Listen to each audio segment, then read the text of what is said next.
Bonjour à toutes et à tous, je vous retrouve toute vêtue de fleurs puisque je vous fais ma vidéo recommandation lecture printanière. C'est un type de vidéo que j'ai vu chez Lyra Aqueltir notamment, Caro from Woodland en avait fait aussi il y a quelques années. Et j'ai eu envie moi aussi de mettre ma petite pierre à l'édifice. Bon, avec tout ce que j'ai, c'est pas des pierres, vous pouvez construire un château. Avec tous les livres que je vais vous recommander pour vous immerger dans l'ambiance printanière. Alors bien sûr, c'est à titre 100% subjectif et n'hésitez pas, vous, à me dire en commentaire quels sont les livres qui vous rappellent le printemps, parce que il y a quelques années en fait je ne savais pas quoi mettre dans mes pales du printemps. Je ne savais pas quelle ambiance j'aimais lire et retrouver en cette saison, parce que j'ai mis très longtemps à apprécier le printemps dans ma vie. Juste avant de commencer, je tenais à nouveau à remercier très chaleureusement les personnes qui me soutiennent sur Patreon tous les mois, ainsi que les personnes qui m'ont donné des petits tips sur Ko-fi également. Et si jamais vous avez envie de savoir quels sont les livres que je vais lire cette année au printemps, eh bien abonnez-vous à mon Patreon puisque j'ai fait une vidéo dédiée à ma palle printanière. On va commencer avec les classiques. Voilà, parce qu'on ne se refait pas. Pour moi, le printemps, ça rime avec le mythe d'Amour et Psyché. Ici, c'est dans la version d'Apulée, mais je pense que vous connaissez cette histoire-là. Ça a inspiré par la suite, notamment le topos de La Belle et la Bête. Amour, on le connaît sous un autre nom, on le connaît sous le nom d'Eros et on le connaît sous le nom de Cupidon également. Il va s'amouracher d'une mortelle qui est Psyché. C'est le fils de Vénus, Amour.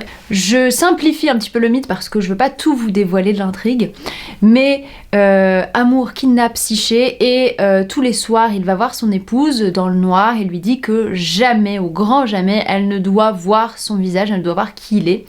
Et un soir, forcément, Psyché, par curiosité, par plein de choses, parce qu'on la persuade qu'elle est mariée à une bête monstrueuse, allume une bougie et elle voit qu'en fait elle est mariée avec le dieu Amour. Amour s'en rend compte, s'enfuit et alors Psyché va devoir passer de nombreuses épreuves pour pouvoir reconquérir son mari. Après l'Antiquité, direction le Moyen-Âge avec les laits de Marie de France. Je vous la recommande, c'est une poétesse qui est trop peu connue, Marie de France, et pourtant elle a écrit des laits, dont le lait du chèvrefeuille qui est autour de la thématique du mythe de Tristan et Iseut. Elle a écrit le lait du bisclaveret avec le personnage du loup-garou, mais elle n'a pas écrit que ça, elle a écrit plein de choses. Donc si vous aimez tout ce qui est Bretagne, tout ça, mythe arthurien, vous allez aimer parce qu'il y a la présence des fées, la présence du petit peuple dans une très belle langue, et je trouve que c'est parfait pour s'immerger dans l'ambiance du printemps. Celui-ci, j'ai découvert grâce à vous sur Instagram, parce qu'il y a quelques années, j'avais fait une foire aux questions. Je vous disais, je sais pas quoi lire au printemps, que me conseillez-vous? Et vous m'avez dit Avril enchantée d'Elisabeth von Arnim. Et j'avais adoré cette lecture où on suit 4 femmes anglaises qui sont 4 profils très différents, d'âge et de classes différentes aussi, qui vont louer une maison toutes les 4 en Italie et partir au mois d'avril dans cette maison en Italie, là où il fait chaud. Elles se connaissent pas à la base et j'avais adoré vraiment cette lecture. C'était beau, c'était 4 types de femmes très différents et qui, on a nos préférés forcément, mais en tout cas ça disait des choses, c'était beau, ça parle d'amour aussi, enfin vraiment c'est pas assez connu et pourtant c'est un peu un bonbon. Ça me fait un peu un effet Mamma Mia. Voilà, je sais pas pourquoi exactement ça me fait penser au film Mamma Mia. Mais voilà, il y a un petit peu de cette ambiance-là pour moi. Alors peut-être que pas du tout, si vous le lisez, vous me direz ça ne ressemble pas du tout à Mamma Mia, mais moi au niveau de l'ambiance, c'est un petit truc comme ça. Je vous le disais dans ma vidéo qui est sortie pour vous la semaine passée, j'ai pendant très longtemps pensé que j'aimais pas Rousseau, notamment parce que notamment par rapport à tout ce qu'il dit dans les Confessions, notamment au fait qu'il ait abandonné ses enfants, tout ça, le personnage de Rousseau. Et pourtant, en 2020, juste avant le confinement, je trouve Les Rêveries du promeneur solitaire chez un cache express. Je le prends et je le mets au programme du club de lecture. Et donc je lis Les Rêveries du promeneur solitaire durant le mois de mars 2020, ce mois de confinement. Et en fait, j'ai un truc où je me dis waouh, je ressens exactement ce que ressent Rousseau à ce moment-là. Rousseau qui, lui, part s'exiler de la société des hommes parce qu'il en peut plus, il en a marre, il se reconnaît pas dans l'univers, dans la vie mondaine, dans tout ça, dans toute cette haine qu'il a contre lui, dans ses relations et tout.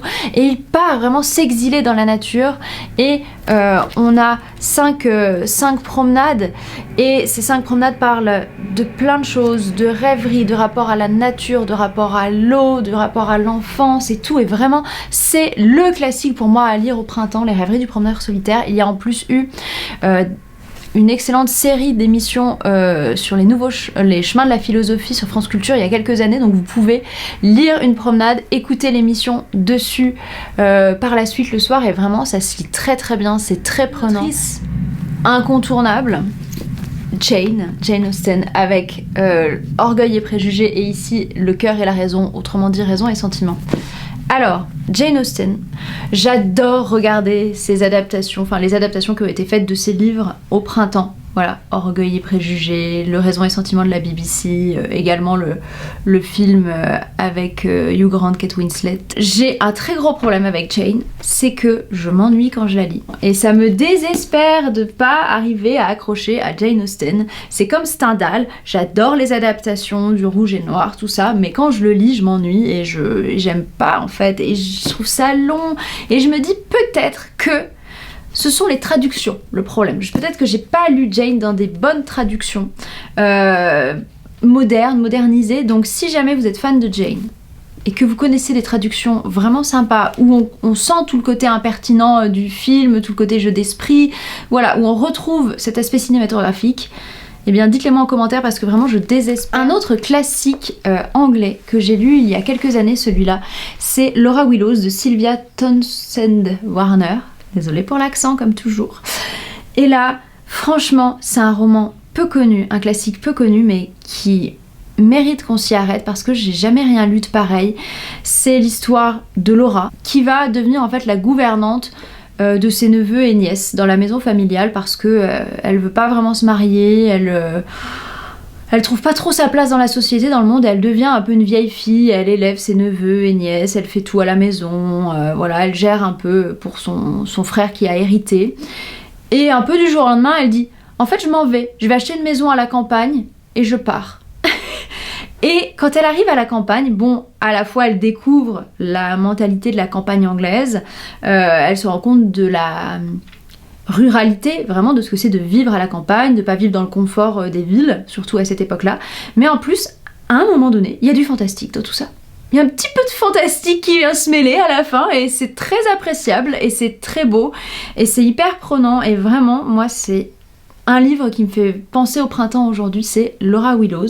Donc n'hésitez pas à découvrir ce livre parce que c'est féministe en plus, c'est assez engagé sur l'image de la femme et sur une héroïne qui prend possession de son destin et de sa vie et qui change de tout ce qu'on peut connaître. Après, je vais juste vous recommander 2 livres classiques un petit peu à part entière puisqu'on est plutôt dans de l'épistolaire.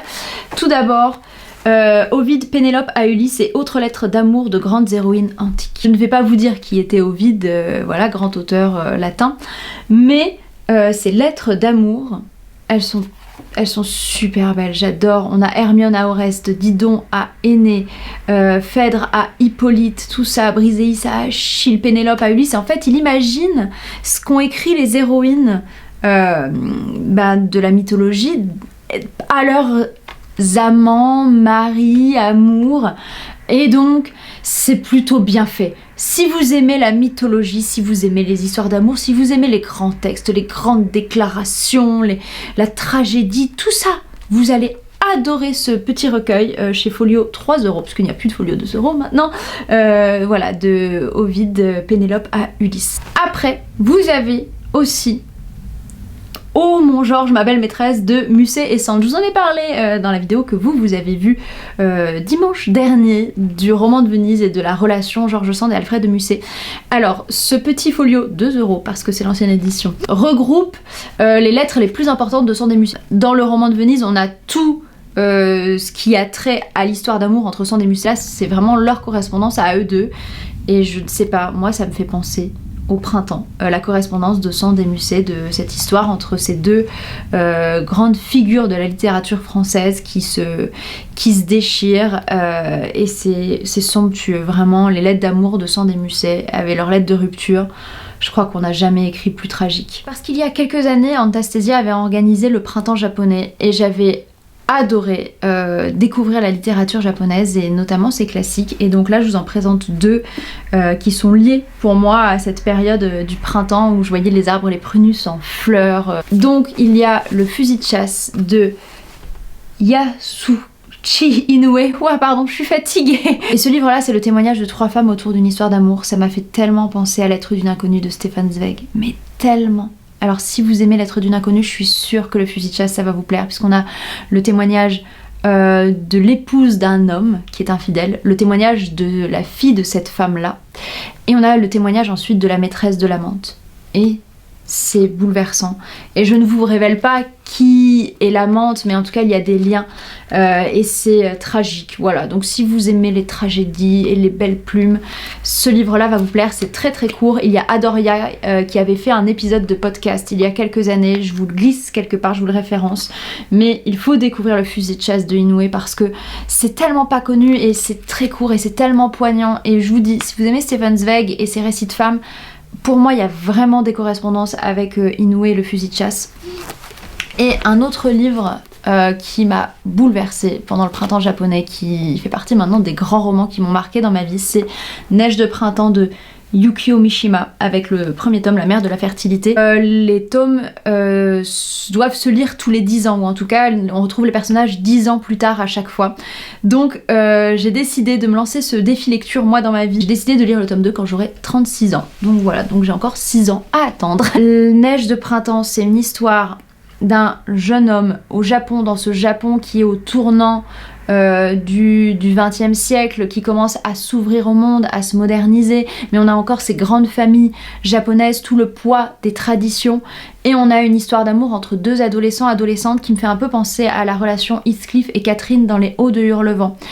Et voilà, il y a cette relation un peu perverse parfois qui est destructrice pour les personnages et où ça ne se fait pas, et on attend et c'est destructeur, et vraiment et c'est beau, et c'est dans une langue en plus mais incroyable, et on a des portraits de ce Japon de cette époque-là, des parents, de toute cette tradition. On a des personnages étrangers qui viennent aussi faire leurs études au Japon avec les jeunes hommes qui sont là et qui leur racontent comment ça se passe eux, leurs histoires d'amour, et c'est vraiment un roman sur l'amour et le printemps et les sakuras en fleurs et tout. Et c'est pas bucolique hein, du tout comme ambiance, c'est vraiment plutôt sombre et un peu torturé, mais c'est d'une beauté sans pareil, et j'aimerais beaucoup que d'autres personnes découvrent Neige de printemps de Mishima, parce que quand on parle de Mishima, on parle beaucoup de Confession d'un masque et de d'autres romans de cet auteur-là, mais pas trop de Neige de printemps. Et alors j'ai pas lu les autres Mishima, donc oui je peux pas comparer, mais vraiment Neige de printemps,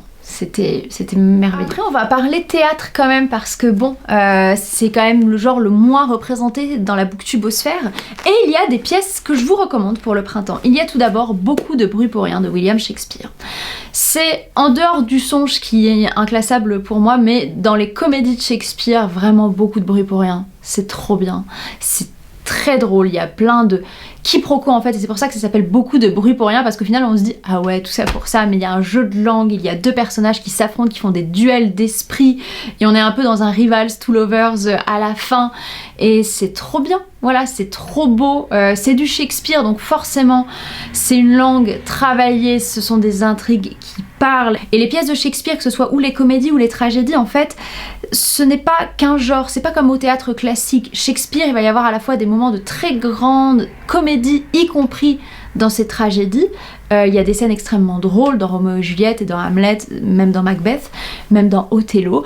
Et dans ces comédies, il y a aussi des grandes scènes assez tragiques. Il y a aussi des très chouettes adaptations de cette pièce. Si jamais vous voulez pas la lire, allez regarder les adaptations, parce qu'elles valent le détour, et c'est très drôle et c'est léger et ça fait du bien. Pareil, celui-ci vous en avez déjà entendu parler tout récemment, mais lisez L'illusion comique de Pierre Corneille, c'est trop bien. Ça commence avec un père qui va voir un magicien dans une grotte.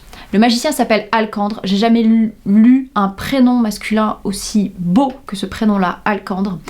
Et en fait, le père dit oui, je sais pas où est mon fils, il a disparu il y a des années. Le magicien lui dit ah, nous allons voir ensemble ce qu'il est advenu de ton fils.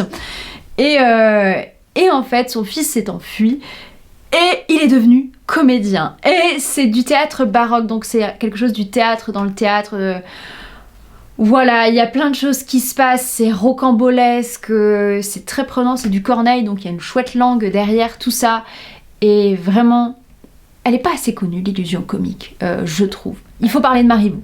Pour moi, le printemps rime avec le jeu de l'amour et du hasard de Marivaux. Si vous avez bien aimé Beaucoup de bruit pour rien, je pense que vous aimerez cette histoire du jeu de l'amour et du hasard parce que c'est pareil, on est dans du marivaudage et des quiproquos. Le marivaudage, c'est cette idée un petit peu de séduction détournée. Marivaux, il joue beaucoup aussi avec le côté masque en fait, avec des personnages qui vont se faire passer pour quelqu'un d'autre, et donc il y a tout un jeu avec la servante et le valet des personnages principaux, et c'est très drôle. J'aime pas tout de Marivaux, mais celle-ci, elle est plutôt pas mal. Là, on s'attaque à un gros morceau avec la Cerisée de Tchekhov. J'aime pas Tchekhov. J'aime pas vraiment la Cerisée non plus. Pour être tout à fait honnête, je trouve que c'est une pièce très très longue, mais il y a des scènes incroyables et en fait ça se passe en Russie. Voilà, Tchekhov pouvait déjà vous mettre un petit peu sur la voie. On est dans une grande famille russe, mais c'est une famille complètement désargentée. Ils doivent vendre leur domaine qui s'appelle la Cerisée. Et il se trouve que leur domaine va être acheté par un de leurs paysans qui fait fortune en fait avec cette Russie qui est au tournant du XXe siècle. Et c'est tout un rapport à la lutte des classes, aux relations humaines, à l'aristocratie qui se perd à la fin vraiment avant la Première Guerre mondiale, à la décadence de la monarchie et des aristocraties.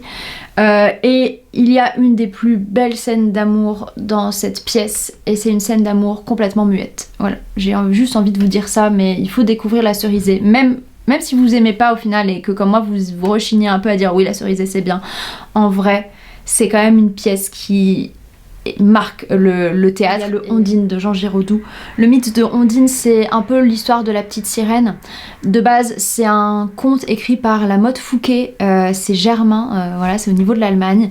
Et Jean Giraudoux en fait une pièce de théâtre au XXe siècle qui est trop bien. Je pense que si vous aimez Antigone d'Anouilh, vous aimerez l'Ondine de Jean Giraudoux, puisque c'est l'histoire, c'est cette petite Ondine, donc c'est cette nymphe des eaux qui va tomber amoureuse d'un chevalier, et le chevalier va être plutôt attiré par la petite Ondine, qui est bien naïve et bien candide, et il va lui dire mais viens dans mon monde, je vais t'épouser, tu vas devenir ma femme et tout, mais bien sûr ça ne se passe pas comme ça, et si vous connaissez La Petite Sirène, vous savez que ça se passe pas très bien pour la jeune fille. C'est une langue du XXe siècle, donc vraiment c'est hyper digeste à lire, il y a des passages qui sont très très drôles, et je trouve que cette pièce n'est pas à nouveau assez connue et reconnue, et ça peut être sympa, une après-midi, voilà, elle est assez courte comme pièce, donc vraiment un après-midi, il fait beau, vous savez pas trop quoi lire, mettez-vous à l'extérieur et prenez Ondine. Et si possible, faites ça pas très loin d'une mare, d'un ruisseau, d'une petite rivière, d'un canal, comme vous voulez. Parlons poésie, puisqu'au mois de mars, il y a le printemps des poètes chaque année.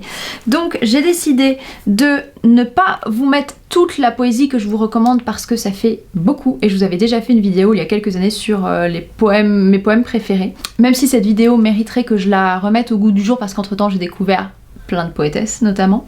Mais je vous recommande deux poètes.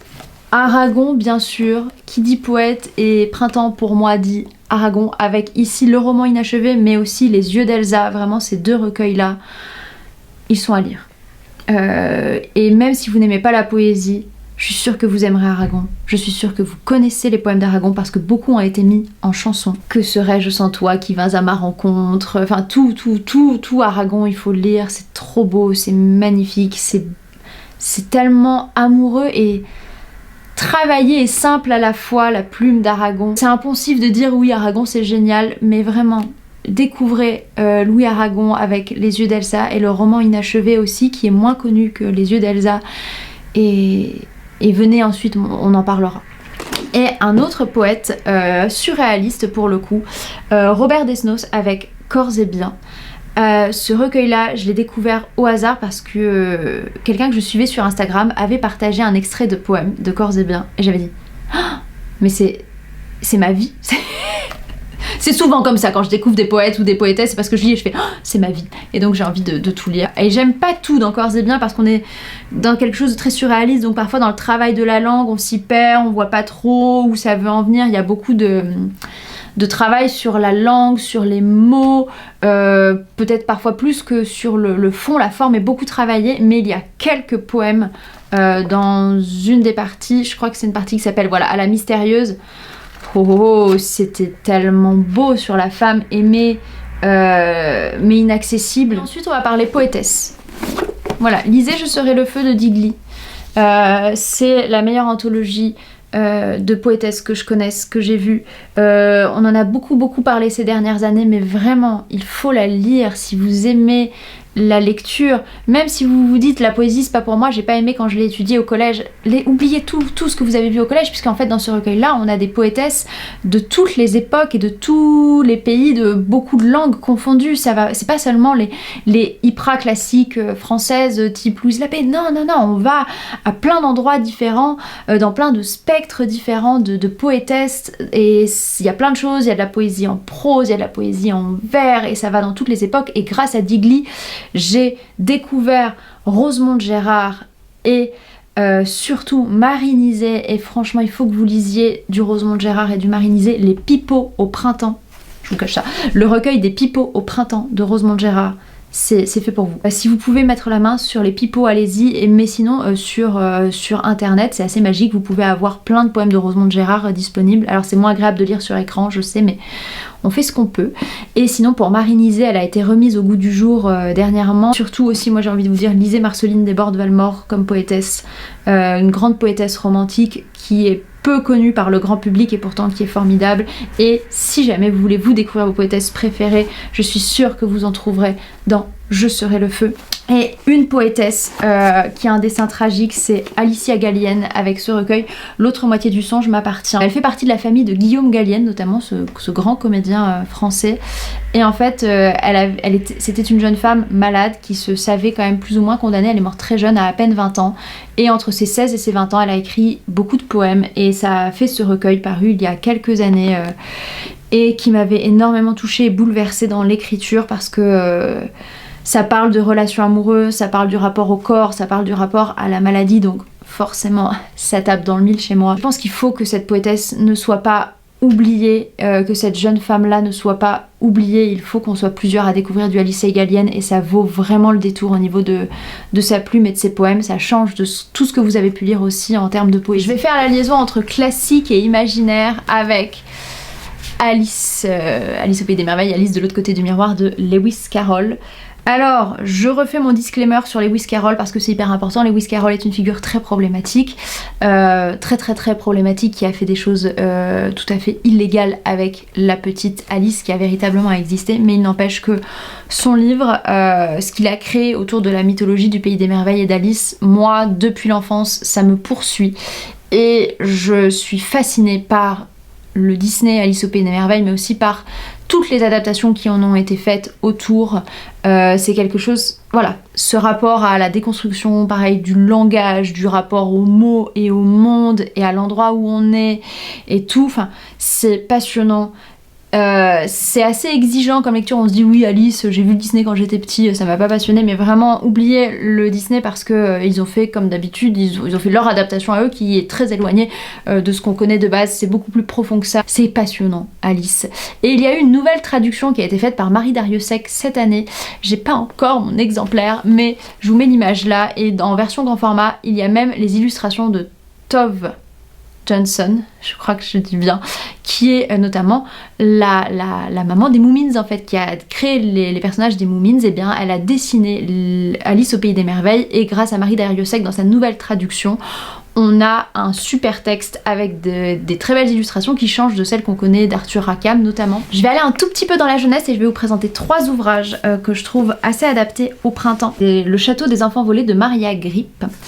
On suit un frère et une sœur, Cristal et Clara, qui Ils sont au marché avec leurs parents, sur le motif du conte, et en fait d'un coup ils oublient tout, ils se retrouvent dans un château enfermés, prisonniers, et ils sont perdus entre le rapport entre le rêve et la réalité. Est-ce que leur vie d'avant existait vraiment ou pas? Où ils sont prisonniers d'un personnage assez tyrannique, et c'est une sorcière bienveillante qui va les aider à s'en sortir, et cette sorcière s'appelle Floppy le Redoux. Et là vous dites, mais je connais pas Floppy le Redoux, mais en fait si vous avez lu Sorcière de Mona Chollet, c'est ce personnage là dont parle Mona Chollet dans sa préface, dans son introduction à Sorcière, à son essai.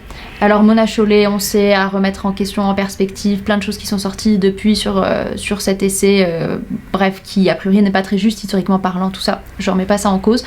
Mais quand j'avais lu la préface de Sorcière, je m'étais dit mais je veux trop savoir qui est Floppy le Redoux, qui est cette sorcière bienveillante qui a marqué Mona Chollet, et je suis tombée chez Cache Express sur ce livre-là, et en ouvrant les premières pages, j'ai vu Floppy le Redoux et j'ai fait mais je crois que c'est le personnage de Mona Chollet. Et donc c'est comme ça, vraiment le hasard de la vie a fait que j'ai rencontré ce roman-là pour la jeunesse, qui est vraiment beau, qui est bien fait, voilà, si vous aimez les contes, si vous aimez les personnages d'enfants, un petit peu ces relations type Reine des Neiges, tout ça, pas la version Disney, la version Andersen, je pense que vous aimerez ce roman, Le Château des Enfants Volés. Alors celui-là, je pense que vous ne connaissez pas le livre, mais je pense que vous connaissez l'adaptation, j'espère en tout cas. C'est L'étrange histoire de l'apprentie sorcière de Mary Norton. Mary Norton a aussi écrit Arrietty, Le monde des petits chapardeurs, si jamais, qui a été adapté version Ghibli. Voilà, je dis ça comme ça. Et cette histoire, en fait, c'est une apprentie sorcière en Angleterre qui est pas très douée et qui va recueillir des orphelins et qui va vivre des aventures avec les orphelins.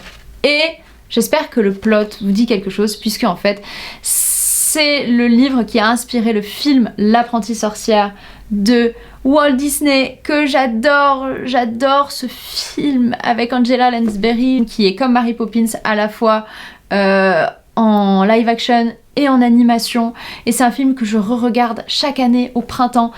Et dans le même Cache Express, j'avais acheté le livre que je vous ai présenté juste avant, et celui-ci, j'avais eu vraiment de la veine ce jour-là chez Cache Express. Et ça me fait un lien parfait avec Kiki, la petite sorcière de Eiko Kadono, que je connaissais via le Ghibli, qui est un de mes préférés, qui pour moi c'est vraiment le printemps, Kiki.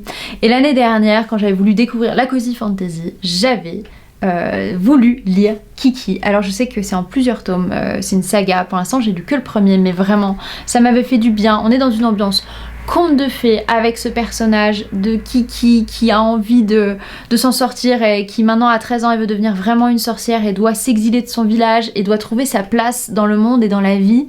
Et c'est beau, et je vous en ai déjà parlé il y a pas très longtemps dans d'autres vidéos, donc je vais pas m'étaler dessus, mais après on part dans la fantasy et l'imaginaire, et on va parler de William Morris.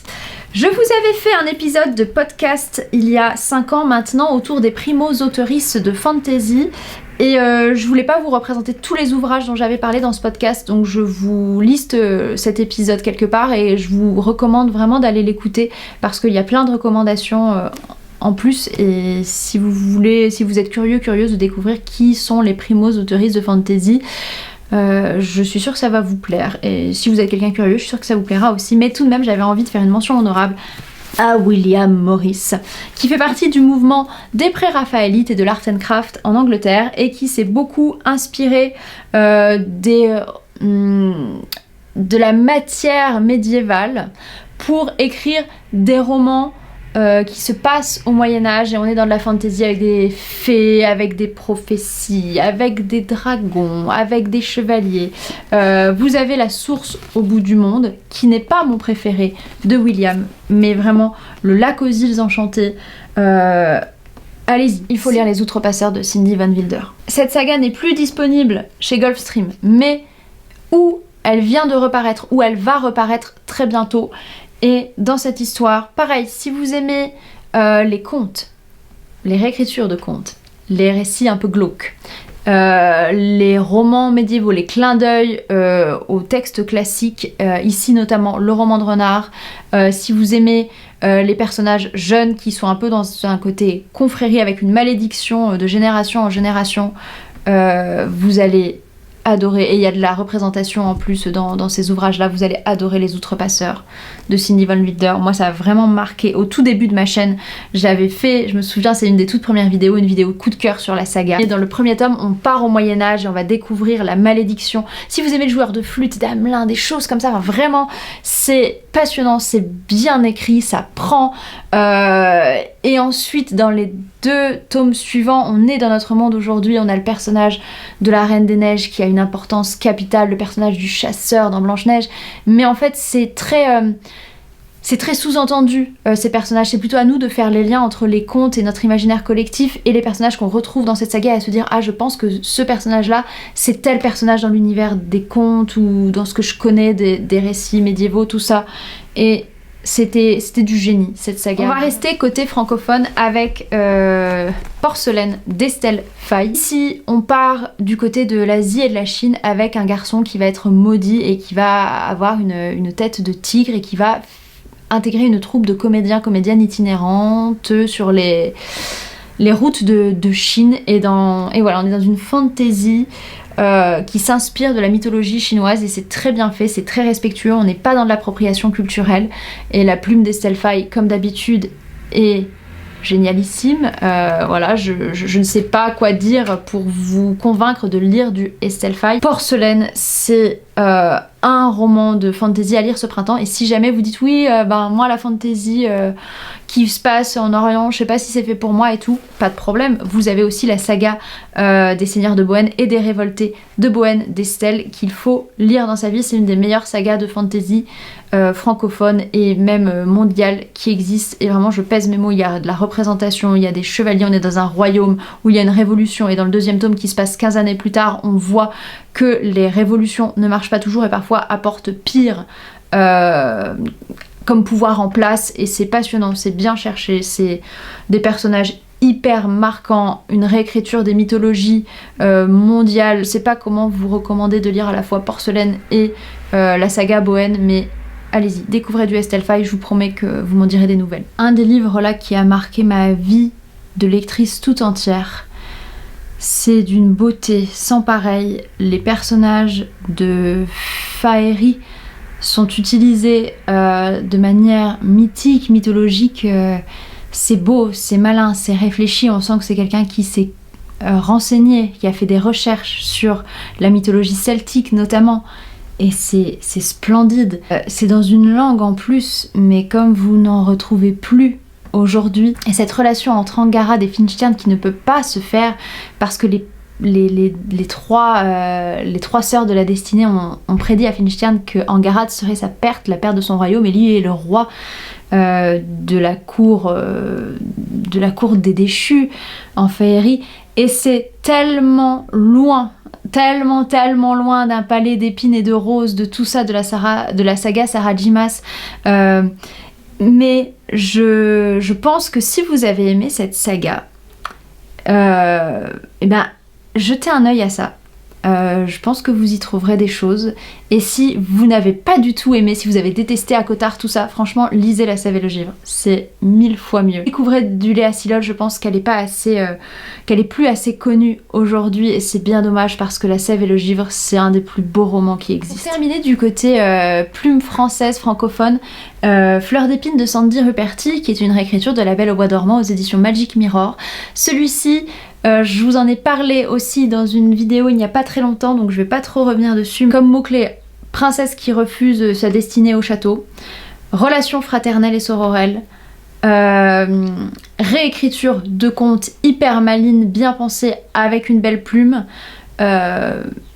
aventure prenante, mythologie féerique bien utilisée, traitement de la différence des personnages, voilà, et réécriture de La Belle au bois dormant en plus par-dessus le marché. C'est une magnifique réécriture de contes de La Belle au bois dormant avec des clins d'œil aux autres contes de Perrault à l'intérieur. On va rester dans l'univers prince et princesse, mais avec un livre incroyable qui est Princess Bride dans cette magnifique édition de William Goldman qui était parue chez Bragelonne. Moi j'ai découvert très tard Princess Bride, j'étais déjà étudiante et autant le film que le livre sont devenus quelque chose de doudou pour moi. Dans mes classiques, dans mes choses réconfortantes, il y a le film Princess Bride avec sa musique, où la relation entre les personnages, le côté détournement, le côté à nouveau mise en abîme de l'histoire, dans l'histoire de ce personnage qui vient raconter une histoire à un enfant, et cette histoire, c'est l'histoire de Princess Bride, de la princesse Bouton d'Or, et c'est drôle, c'est beau, c'est malin, c'est pensé,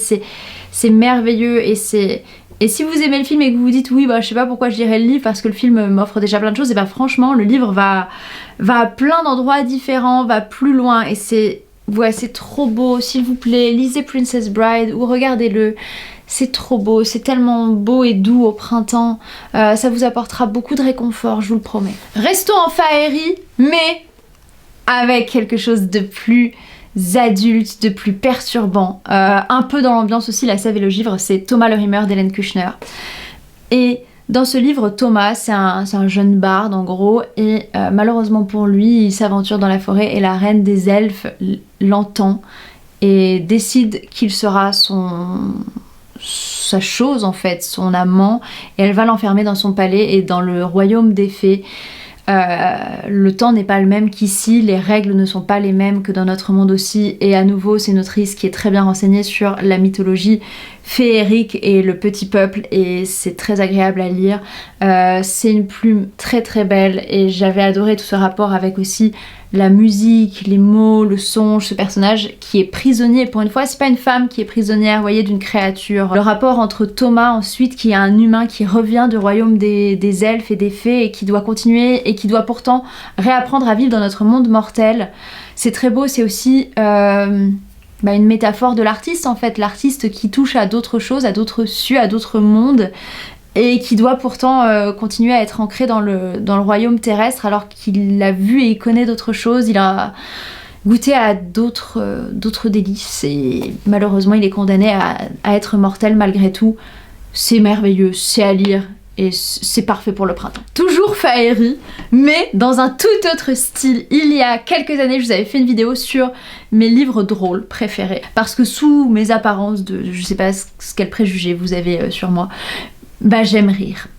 J'aime vraiment beaucoup rire, mais j'aime rire intelligemment. Je m'étais fait un devoir de vous présenter des ouvrages drôles et intelligents, qui sont malins et qui sont un peu à la Pratchett si vous voulez dans le style. Les petites fées de New York de Martin Millar. S'il vous plaît, lisez-le. C'est drôle. C'est deux petites fées écossaises qui partent d'Écosse parce qu'elles ont bu à n'en plus pouvoir, elles se sont brouillées avec leurs semblables, et donc elles arrivent à New York, et il y en a une qui arrive chez une jeune femme qui a une maladie de Crohn, et c'est très rare qu'on parle de ma maladie dans des ouvrages parce que c'est pas une maladie sexy, glamour, paillettes, et là on en parle pour de vrai, même s'il y a le prisme comique derrière qui fait que ça dédramatise.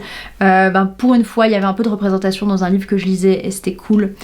Et l'autre fée, elle tombe chez un jeune homme qui est pas beau, enfin voilà, c'est des personnages qu'on n'a pas l'habitude de rencontrer dans les romans, surtout dans les romans de féerie. Ça décale toute la mythologie féerique, tout ce que je vous ai présenté avant, vous disant c'est beau, c'est poétique, c'est lyrique, c'est le monde des artistes et des poètes. Là non, là on est dans du concret, dans du terrien, dans des besoins physiques très primaire, et c'est drôle, c'est truculent. Je vous dis un tout petit bout du résumé, c'est roman aussi drôle qu'érudit, les petites fées de New York convoquent le folklore féerique et celui de l'underground new-yorkais pour décrire en filigrane notre société. Et je trouve qu'on ne peut pas mieux résumer ce roman qu'avec ces petites phrases-là. Plus gros coup de cœur de l'année 25, je crois.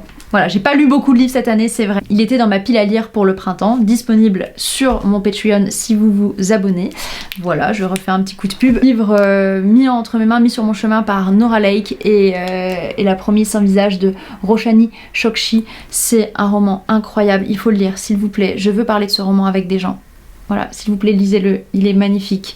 Il est sombre, il est noir. Il est bien pensé par rapport à nouveau à la féerie. Si vous aimez tout ce qui est Peter Pan, Alice au Pays des Merveilles aussi, ce rapport à l'enfance, au passage à l'âge adulte, à l'adolescence, aux relations adolescentes toxiques avec des meilleurs amis qui n'en sont pas vraiment, ça vous plaira. Si vous aimez Le Conte de la Barbe Bleue, Voilà, on est dans cet univers-là. Si vous aimez La Morte amoureuse de Théophile Gautier, pareil, il y a des clins d'œil, j'en suis sûre et certaine.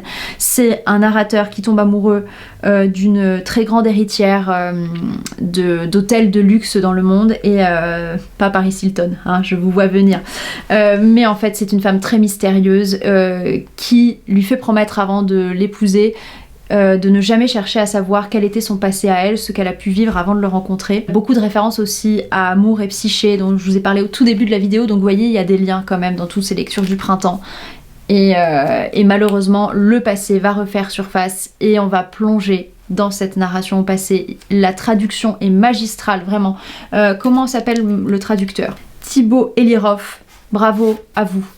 C'est magnifique. C'est une langue française vraiment exigeante et glauque, et si vous dites j'aime pas la fantasy, franchement c'est pas grave, lisez-le.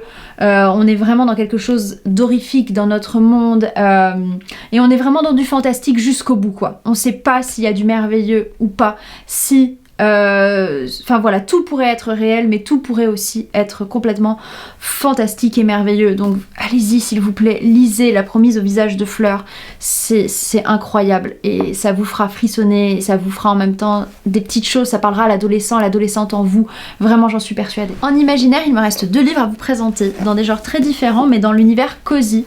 Cozy Fantasy avec Légende et la thé de Travis Baldree, parce que je l'ai lu l'année dernière, je vous l'ai raconté déjà cette histoire-là. Légende et la thé, très très doux. Téléfilm de la 6, mais avec une orque qui se reconvertit pour ouvrir un café dans un village où les gens connaissent pas le café. Et elle a découvert ça durant ses missions, où elle devait tuer des gens, faire des choses un peu sanguinolentes. Et elle décide vraiment de se ranger, de vivre une nouvelle vie dans ce café. C'est LGBTQIA+, et c'est beau, c'est doux, il y a un peu de rebondissement quand même, c'est pas juste plan et cucu, moi je trouve, que Légende et la thé. Et en tout cas, moi l'année dernière, dans le mood où j'étais, qui était plus bactère, ce livre-là m'a apporté de la lumière. Donc si vous avez besoin de lumière en ce printemps, bah découvrez Légende et la thé, découvrez la cozy fantasy, c'est pas si mal. Et cozy, mais du côté SF du spectre, Un psaume pour les recyclés sauvages de Becky Chambers. J'ai pas lu le deuxième tome parce que c'est une petite duologie sur le personnage de Freudex, qui est un personnage de moine du thé. Il a son vélo pour parcourir le monde et faire boire du thé aux gens, et ça leur apporte du réconfort. Et ouais, du jour au lendemain, il fait un pas de côté, il prend un chemin dans la forêt, il s'en va, et sur ce chemin il découvre un robot. Les robots se sont exilés en fait d'eux-mêmes dans une autre contrée loin des hommes pour laisser les hommes, après qu'il y ait eu un âge d'or des robots. Les robots ont décidé de laisser les humains à l'abandon et de les laisser reconstruire leur monde. C'est un conte doux, philosophique, un peu à l'image du Petit Prince. Donc si vous me connaissez, vous savez que le Petit Prince c'est très très important dans ma vie. J'avais fait un épisode de podcast autour de la forêt. C'est un épisode que j'aime beaucoup. Voilà, j'aime beaucoup les épisodes que j'ai fait, je les aime tous quand même, mais vraiment celui sur la forêt, c'est un dont je suis très fière. Donc pareil, je vous le liste si vous pouvez aller l'écouter. Et je me dis qu'il n'y a pas meilleure saison que le printemps là pour vous parler de la nature et vous sensibiliser à la forêt. Je vous recommande Walden ou La vie dans les bois d'Henri David Thoreau. Qui est un classico-classique du nature writing, et de cet homme-là de Thoreau, cet auteur qui décide d'aller, de tout quitter, d'aller vivre dans une cabane dans la forêt, dans les bois. C'est drôle parce que ce livre-là, juste avant qu'on se mette ensemble avec mon mari, en fait, il a vu que dans ma bibliothèque, j'avais Walden ou La vie dans les bois, qui était un de ses livres préférés. Donc ce livre fait partie de nos points communs à nous deux, et ce qui nous a rapprochés. Et dans le fait d'amour de la forêt, tout ça, de la nature, je vous présente bien sûr Bambi de Félix Salten, l'histoire d'une vie dans les bois. Écoutez, ça a été écrit pendant la montée du nazisme en Allemagne dans les années 30. Vous connaissez très certainement l'adaptation Disney, mais à nouveau, lisez le livre, ça va beaucoup plus loin que ça, et on a vraiment besoin de bienveillance entre nous en ce moment avec tout ce qui se passe dans le monde. On a besoin d'accepter les différences. Lisez La forêt perdue de Maurice Genevoix, s'il vous plaît. Quel livre incroyable! Mais j'ai un souvenir de lecture durant le confinement de ce livre. mais on est au Moyen-Âge avec la fille d'un seigneur, pareil, qui refuse juste d'être bonne à marier. On parle du territoire de la forêt, on parle de la chasse, de la masculinité toxique à travers cet ouvrage, du rapport avec la nature, avec le cerf blanc. On a tout un truc un peu mythologique, mythique, dans une langue hyper travaillée. Je sais qu'il a écrit un autre roman qui s'appelle La Horde et qui prend aussi place dans la forêt. C'est un classique trop méconnu. Moi, Maurice Genevoix, je le connaissais parce que... Enfin, je connaissais le nom parce que c'est un auteur qui a travaillé sur la Première Guerre mondiale, qu'il a vécu et qui a écrit dessus. Mais vraiment, La forêt perdue, trop beau. Récit médiéval, récit initiatique, récit de femmes fortes, récit de rapport à la nature, à la masculinité, à remettre en question, en perspective. Voilà. La forêt perdue. Deux autres essais, c'est rare que je vous présente des essais, mais quand même ceux-là, voilà, si vous aimez la forêt. Forêt de Robert Harrison, Promenade dans notre imaginaire. Banger. Allez-y, celui-là il parle de tous les personnages dans notre imaginaire collectif et dans notre culture qui rencontrent à un moment donné de leur parcours la forêt et de ce qu'on vit dans la forêt quand on est un personnage et de ce que ça nous apporte en tant qu'être humain et c'est... J'avais adoré cette lecture. Et un autre essai, c'est Histoire de la forêt de Martine Chalvet. Et ici, c'est pareil, ça nous parle de ce qu'est la forêt. Et c'est trop beau. Voilà, j'espère pouvoir vous donner envie de prendre soin de la nature. Voilà, c'est mon petit côté Miss Monde et Miss France. Faites attention à la nature et aux autres. Merci et on s'en portera tous et toutes bien mieux. Je termine avec un très beau livre. Voilà. Les pré-raphaélites de Rossetti à Burne-Jones chez les éditions Place des Victoires par Guillaume Morel. Ça fait le lien avec William Morris. Si voilà, ce tableau-là vous dit quelque chose très certainement. Les tableaux pré-raphaélites sont extrêmement connus, mais on ne connaît pas forcément les pré-raphaélites. Et donc, hop, voilà, ce tableau-là, vous le connaissez aussi, je pense. C'est un mouvement en Angleterre sous l'époque victorienne et en fait c'est un groupe d'artistes et notamment de peintres et de peintresses, de dessinateurs, dessinatrices qui voilà, qui veut faire un pas de côté et renouer avec la mythologie anglaise, donc tout l'imaginaire aussi arthurien, peindre autrement que le symbolisme en place. Si je dis pas de bêtises, c'était le symbolisme en parallèle. Écoutez, c'est trop beau. Je vais vous trouver, il faut que je vous la trouve. Elle est où? Bon, ça peint beaucoup de Roméo et Juliette, de mythes antiques, de mythes arthuriens aussi. C'est beau ce style-là. Ah voilà, celle-là, vous la connaissez. Ah, excusez-moi, c'est un livre très très lourd. Voilà. Il y a Circé aussi dedans. Je sais pas ce que vous voyez. Bonjour. Les pré-raphaélites au printemps, c'est parfait pour la saison.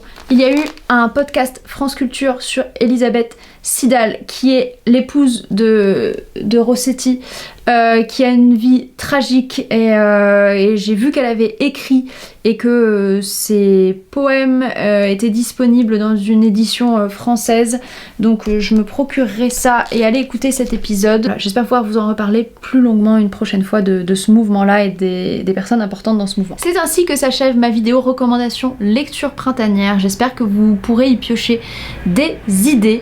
À nouveau, si vous voulez connaître ma palle personnelle pour cette saison, rejoignez-nous sur Patreon.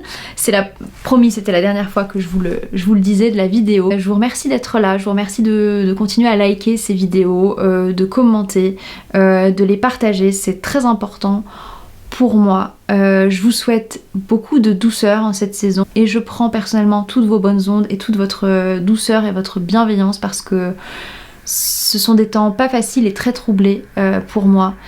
Donc faire des vidéos me fait beaucoup de bien et j'espère qu'avec toutes ces idées lecture vous trouverez des choses qui pourront à vous aussi vous apporter un peu de réconfort et de beauté dans votre vie. À très bientôt.